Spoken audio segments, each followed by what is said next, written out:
15. Bathing with strangers, small thing in China? Have you ever imagined yourself sitting in a hot tub with dozens of strangers, and considering it a relaxing experience? In China, the culture of onquan, hot springs, and public baths is not only popular, but also considered an essential part of life. Men and women will have their own areas, of course, but inside there is no awkwardness, everyone is completely naked, chatting away as if they were drinking tea. These baths are not just for cleansing the body, they are also places to detox the soul, meet friends, or even sign business contracts. In big cities, there are even sauna complexes combined with karaoke, restaurants, massage chairs and overnight stays, no different from a mini hotel. Will you feel embarrassed, or will you find this an open way to live authentically, stripping away all social layers? 14. Do traffic lights have conscience? In China, traffic lights are not simply green, yellow, red, but sometimes also a display of technology and social morality. At major intersections in Shenzhen or Hangzhou, AI camera systems not only monitor but also display images of violators on public LED screens, instantly, without covering their faces. You run a red light? Your face will be projected like in a live exposure game show. But that's not all.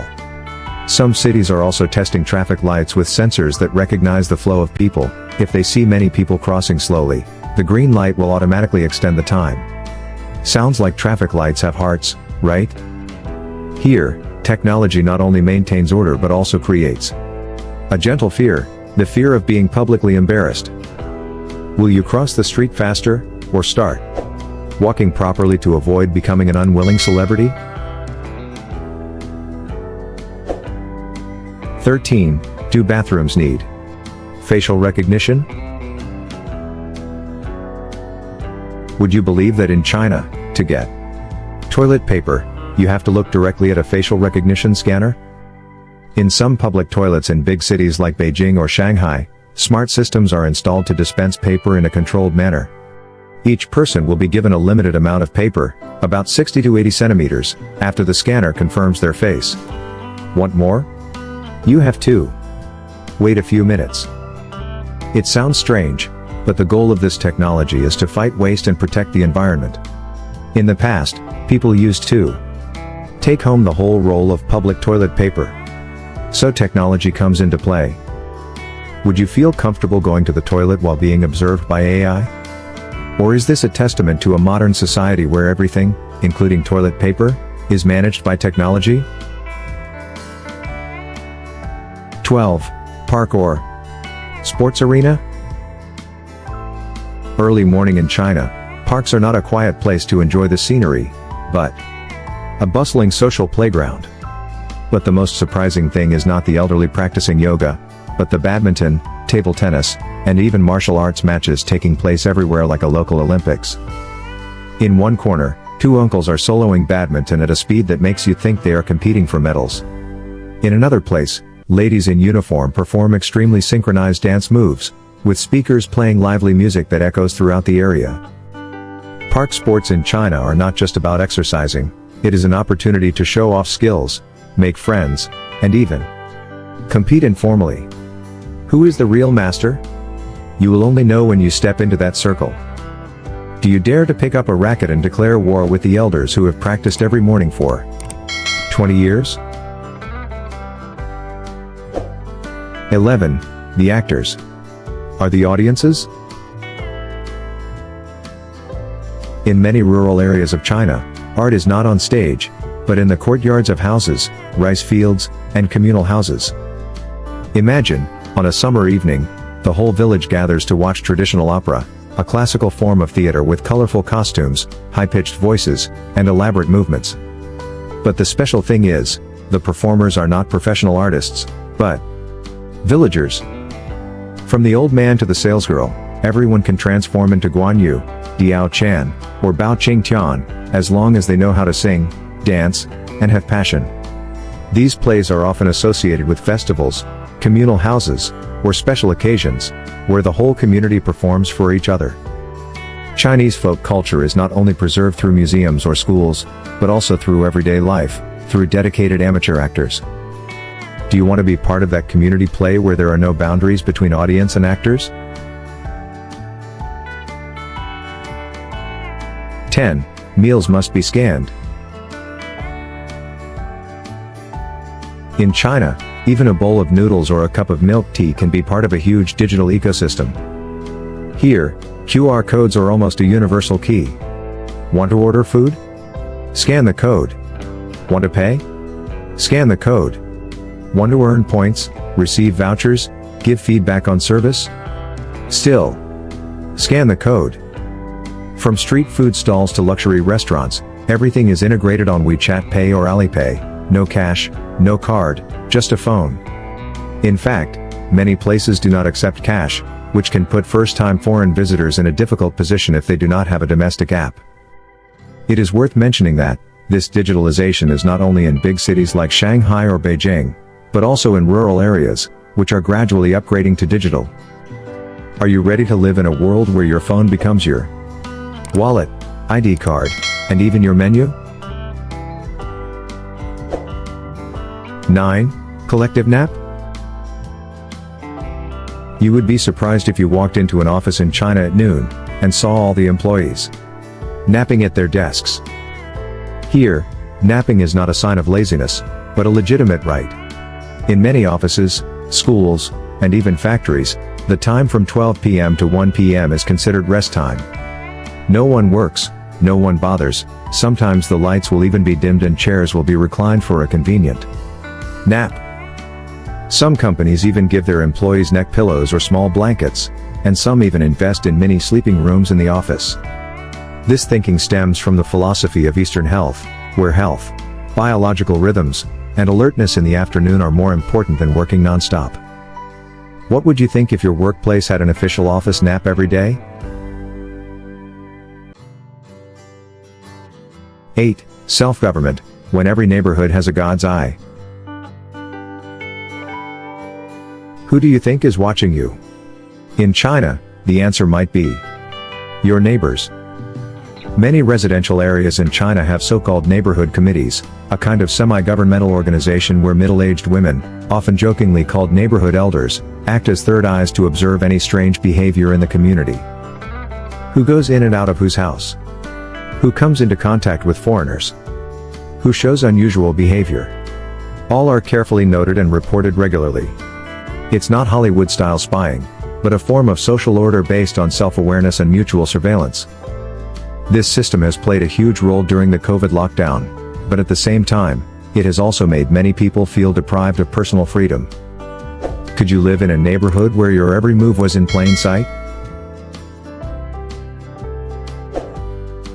7. Made in China social media. Can you live without Google, Facebook, or YouTube? In China, it's not just possible, it's mandatory. Most international platforms are blocked by the firewall. Instead, a 100% localized digital ecosystem has flourished. WeChat replaces Messenger, Weibo takes over Twitter, and Baidu is the Chinese version of Google. Every user must register with their real identity. This makes online speech less carefree than in the West. A false status, a slip of the tongue comment, can get your account locked, or even invited to FT with a cybersecurity agency. And the surprise? Many Chinese people are okay with it. They believe that controlling information makes society more peaceful, without the noisy political debates that occur in the West. Could you live in such a closed cyber universe? 6. Beautiful and controversial megaprojects. China is home to giant constructions that make the world look up to them, but they are also notorious for their infamy. Let's talk about the Three Gorges Dam, the largest hydroelectric project on the planet. With its enormous scale, it helps control floods and provides energy for millions of people. But behind it is the story of millions of people having to relocate, villages being submerged underwater, and environmental experts warning that the dam has changed the entire ecosystem of the Yangtze River. Or the superfast train lines that look like science fiction movies, but are losing money, with ticket prices too high compared to the living standards of people in many areas. Behind every great project, is there always a success? 5. Enemies of the people: birds, flies, mosquitoes and rats. Have you ever heard of the national campaign to exterminate sparrows? In the late 1950s, China launched a strange campaign called 4 species to exterminate flies, mosquitoes, rats and sparrows. The reason? Sparrows were thought to eat grain, causing crop damage. The result: millions of birds were killed, sometimes by people banging pots and pans all day long until the birds got tired and fell to the ground.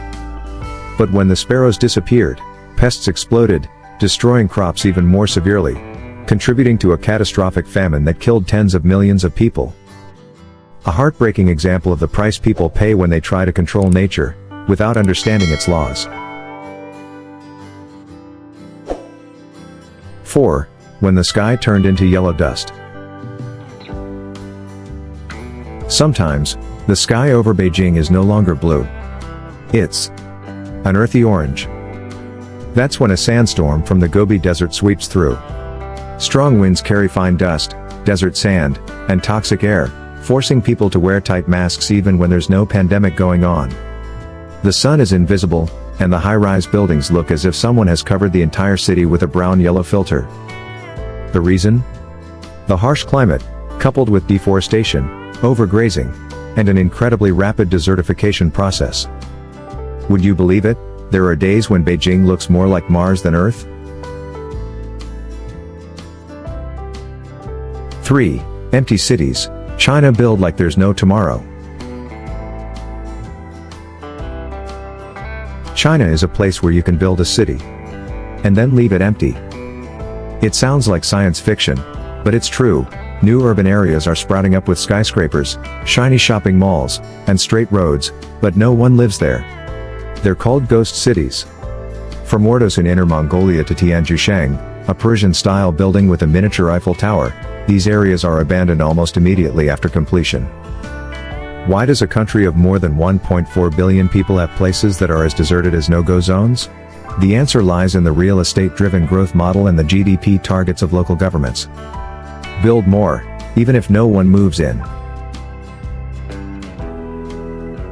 2. The Chinese are not always HANOI.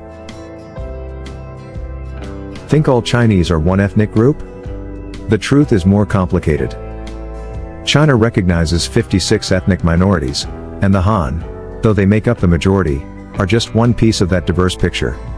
From the Uyghurs living in Xinjiang, to the Tibetans in Tibet, to the Zhuang, Hui, Miao, and even ethnic groups of just a few thousand people scattered in the remote mountains of the south.